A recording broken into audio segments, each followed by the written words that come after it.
The anticipation is over. The Patriots selected Drake May with the 3rd overall pick, and after talking to Gerard Mayo and Elliott Wolf, there was no hesitation with selecting May. Even after hearing those trade offers from other teams, they knew he was the guy. We're sitting in the very seats where fans will have the opportunity to watch you play out there at Gillette Stadium. What do you see as you look out there on the field? I think it's special. First time in Gillette, come on out, one of the, the best stadiums in the NFL. Let's clear this up.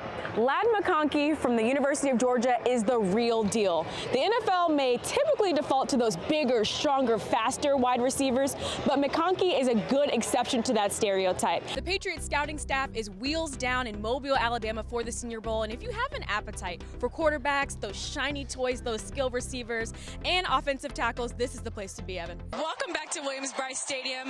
Jadeveon Clowney's jersey was just retired at halftime. I'm standing here with him now. Jadeveon stepping onto this field again. What memory popped into your head? There's so many that bring me back here whenever I come and start on this field. All my brothers that was here and friends, and I call like my family now. Like that's where it grew on to me. Second round pick Jalen Polk arrived here in Foxborough, and he told me he can't stop thinking about the opportunity to play alongside Drake May, and he knows they're going to build something special.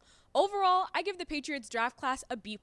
They missed out on that first wave of elite wide receivers and linemen, but they still were able to select solid guys to support Drake May and develop alongside of him. Bridget, I love how you bring up the #1 scoring offense in the league, because this Patriots offense last season was last in the red zone in the league. So bringing in Bill O'Brien will be a huge help there. And with Mac Jones, he was dealt an unusual hand last year with no offensive coordinator. Yeah, Brad, you mentioned he was hot before he was injured. He had scored 7 goals in his last 8 matches. He's still working his way back, but seeing him out there now is a good sign. I talked to Richie Williams before he went out there, and he said good chances were created at the end of the first half, so we're hoping with him in there we can get something going. Guys?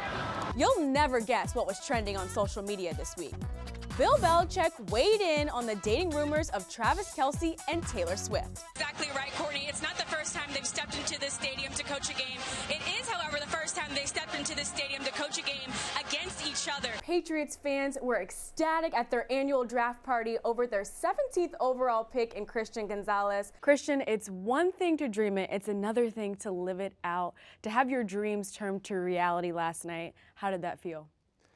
It was surreal. It was crazy. First black head coach of the New England Patriots, what type of hope does that give young black players that aspire to be in the NFL in your role, especially when you have to be able to see it to believe it? Yeah, that's right. You hit it on the head. I'm going to have to go with Mike on this one. I have Big Blue winning 17-14. I think Tommy DeVito is going to be feeling it coming off that win against the Commanders, and his mom in New Jersey is going to cook him a nice Italian dinner.